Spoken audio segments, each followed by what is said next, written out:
ಸಕ್ಕರೆ ಸ್ವಲ್ಪ ಕಮ್ಮಿ ಹಾಕಿದ್ದೀನಿ, ಇನ್ನೂ ಬೇಕಂದ್ರೆ ಕೇಳಿ. ಪರವಾಗಿಲ್ಲ, ಕೂತ್ಕೋ.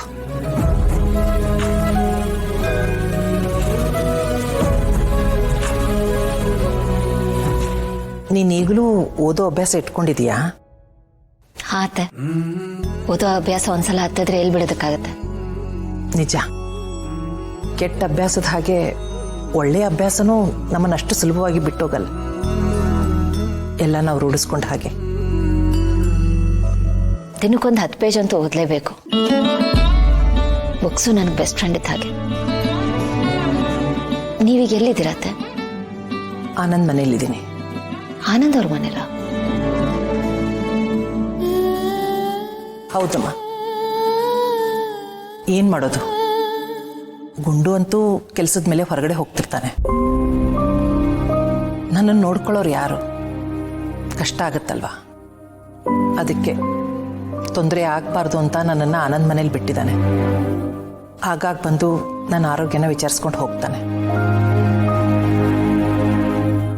ನೀವು ಈ ರೀತಿ ಮಾತಾಡೋದನ್ನ ಕೇಳಿಸ್ಕೊಂಡ್ರೆ ಕೇಳ್ತಾನೆ ಇರಬೇಕು ಅಂತ ಅನ್ಸುತ್ತೆ. ಇದಕ್ಕೇನೆ ನಾವು ಇಷ್ಟು ವರ್ಷ ಕಾದಿದ್ವಿ. ಈಗ ಸಮಯ ಕೂಡ ಬಂತು. ಕೊನೆಗೂ ಆ ದೇವರು ನಿಮ್ಮ ವಿಷಯದಲ್ಲಿ ಕಣ್ಬಿಟ್ಬಿಟ್ಟ. ಹ್ಞೂನಮ್ಮ, ನನಗೂ ಅಷ್ಟೇ. ಮಾತಾಡೋದಕ್ಕೆ ತುಂಬ ವಿಷಯ ಇತ್ತು. ಎಲ್ಲನೂ ಹೇಳ್ಕೋಬೇಕು ಅಂತ ಅನ್ನಿಸ್ತಿತ್ತು, ಆದರೆ ಆಗ್ತಿರ್ಲಿಲ್ಲ. ನೀನು ನಮ್ಮ ಮನೇಲಿರುವಾಗ, ನನ್ನನ್ನು ನೋಡ್ಕೊಳ್ತಾ ಇರುವಾಗ ನನಗೆ ಮಾತು ಬಂದರೆ ಸಾಕು, ಎಲ್ಲ ನನ್ನ ಹತ್ರ ಹಂಚ್ಕೋಬೇಕು ಅಂತ ಅನ್ನಿಸ್ತಿತ್ತು. ಆದರೆ ಈಗ ಮಾತು ಬಂದಿದೆ, ನೀನೇ ದೂರ ಇದೆಯಾ.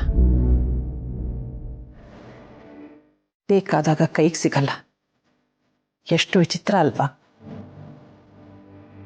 ನಿರೀಕ್ಷೆಗೂ ಮೀರಿ ಏನೇನೋ ಆಗೋಯ್ತು.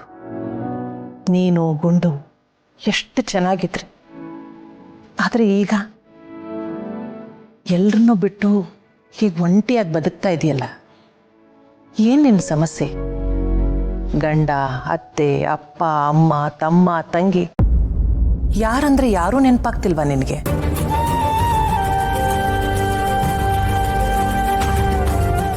ಹಳೆ ನೆನಪುಗಳು ನಿನಗೆ ಕಾಡಲ್ವಾ?